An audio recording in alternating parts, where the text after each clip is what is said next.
We start things out tonight in Waterloo as two of the best teams in the NE8 square off. It's the new and improved 6-2 DeKalb Barons clashing with 7-1 Leo, looking to stay in the hunt for a share of the conference title in our signature matchup. DeKalb fired up and ready to go for this big-time NE8 matchup on their home turf.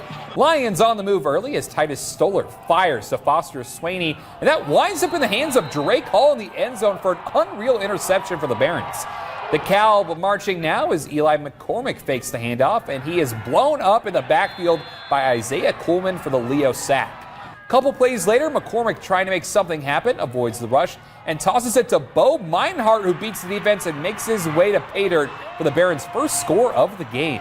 Second quarter, tie ball game now as McCormick looks, fires, and finds Noah Spears, who makes the grab across the goal line for the second DeKalb touchdown of the night. Lions looking to respond as Stoller throws it up and into the back of the end zone for Luke Tackwell, and he comes down with it to tie the ball game again.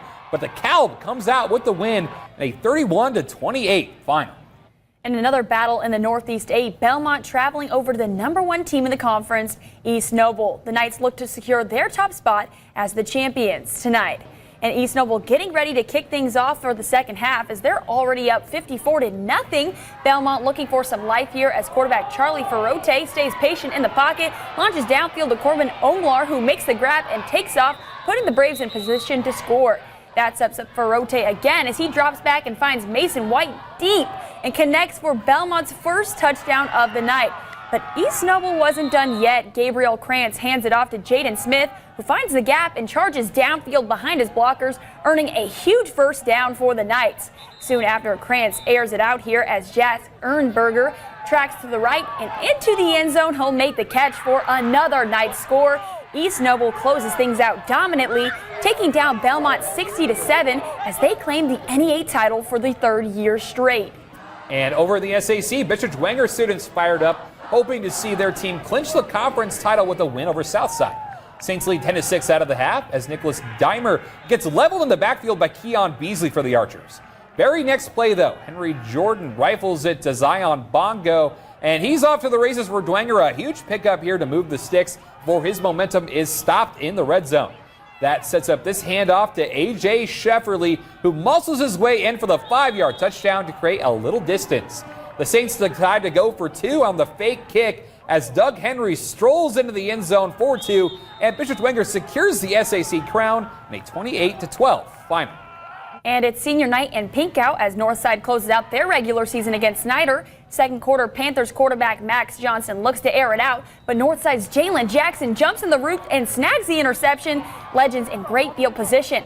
And a few plays later, Brandon Sanders drops back, fires deep, and connects with Junior Landers for a 30-yard touchdown strike. Legends up 13-3. They'll go for a kick here, but not so fast. Snyder's Travis Black comes flying in for the block. As Panthers trying to get something going now, Braylon Burton breaks through the tackle, turns on the Jets, and picks up a huge first down to keep the drive alive. And in the second half, Snyder makes a big comeback, winning 24-20, the final. And over at Carroll, the Chargers can't clinch another SAC title, but looking to win their last home game of the regular season over Bishop Luers. Carroll on the move early as Gabe Freisinger drops back, and he will be swallowed up in the backfield by Ale and Jerron Taylor for the sack. Chargers back to it here as Freisinger looks deep downfield, and he is picked off by Jackson Hill. Just too much on it as the Knights take over. Into the second quarter, still no score as Knox Johnson scrambles, and that is intercepted by Eli Newhouser, and Carroll is in business. That sets up this fake handoff from Freisinger and pass to a wide open Jaden Van Pelt, streaking into the end zone for the touchdown as the Chargers roll on to win big 35-10. And Concordia travels over to Homestead for Week 9 action. End of the first, Spartans quarterback Logan Frieden takes the snap, looks deep, and connects with Carter Kennedy. Kennedy turns on the speed and powers his way in for the first touchdown of the night. Third and goal from 16, Frieden scrambles right and finds Shane Bardwell, who hucks the sideline and streaks all the way down for another big score. After the half, Concordia trying to get something going. Quarterback Eli Trent escapes the pressure, stays on his feet somehow here, and fires the pass to Caleb Geiger. He turns it upfield and picks up a huge gain to the 45-yard line. But Homestead never let up. The Spartans dominate Concordia 42-0, the final. And the Northrop band in the stands at Spooler Stadium to watch the Bruins battle Wayne. Northrop up 7-0 in the second quarter as David Callison rolls out to avoid the sack. Lets one flat of the end zone, and that's hauled in by Jerquaden Guilford for the 29-yard touchdown.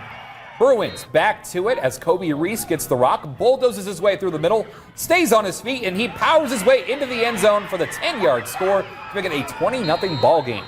Bruins looking for more here before the half as Levi Porte gets the handoff, follows his blocks on the outside, and he makes his way across the goal line for 6 more on the 24-yard scamper as Northrop dominates Wayne 41-14.